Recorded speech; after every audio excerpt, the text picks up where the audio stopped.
The Lab of Things, by the very nature of this design of the platform, allows you to innovate quickly. It allows you to test out a design. It tests out your ideas very quickly in real environments, collect data, and then say if your design is working or not working, which is a very big motivation for innovation. We are developing textile-based capacitive sensors that could be built into clothing, bed sheets, pillow covers, and even wheelchair pads. So the idea here is to use these sensors as proximity sensors to detect gestures for people with paralysis. So people with paralysis can use these gestures for controlling the environment, whether it's lights, switches, televisions, making a 911 call, or even making a nurse call. Lab of Things essentially provides the software framework on top of which we have built the data collection unit, data processing unit, and gesture detection unit.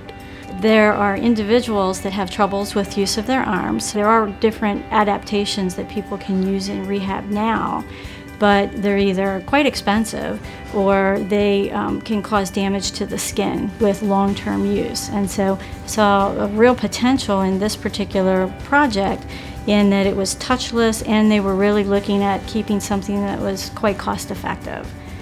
Therefore, it would actually be something that individuals that have disabilities could afford and would use in everyday life. We're looking at a system perspective where you don't develop the pieces or layers of the system independently. You look at how each piece fits in the bigger system. You make sure you're designing that piece in the context of that larger system. If you end up building all the pieces separately, you get a very disjoint system that's not optimal. And in particular, we're looking for extreme miniaturization and things like ultra-low power. You really have to design each piece to do what it needs to do and nothing more. I broke my neck at the age of 17 in a surfing diving accident. Water went from about 9 foot to about a half a foot. My board hit, I hit, and the wave hit. And that's how I became an incomplete quadriplegic.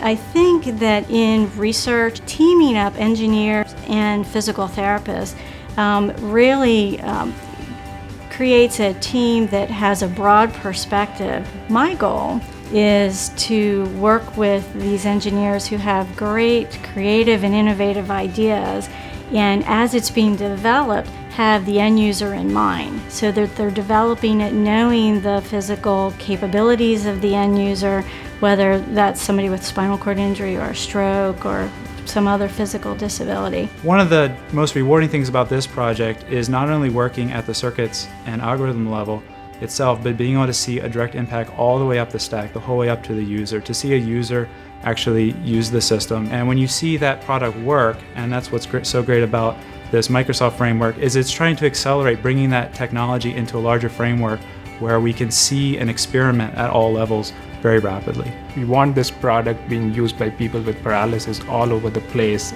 and making them more independent. In the short term, we have to solve a lot of research problems out there, but in the long term, what I envision is actually a commercial product. My hope for this project is, with this technology, to have folks that have injuries such as quadriplegics or other types of impairments of their maybe upper extremities, to be able to be more independent, to have the confidence that they don't have to rely on someone all the time. This way they can live their life as normal as possible and to be able to just get out, have fun, and enjoy life.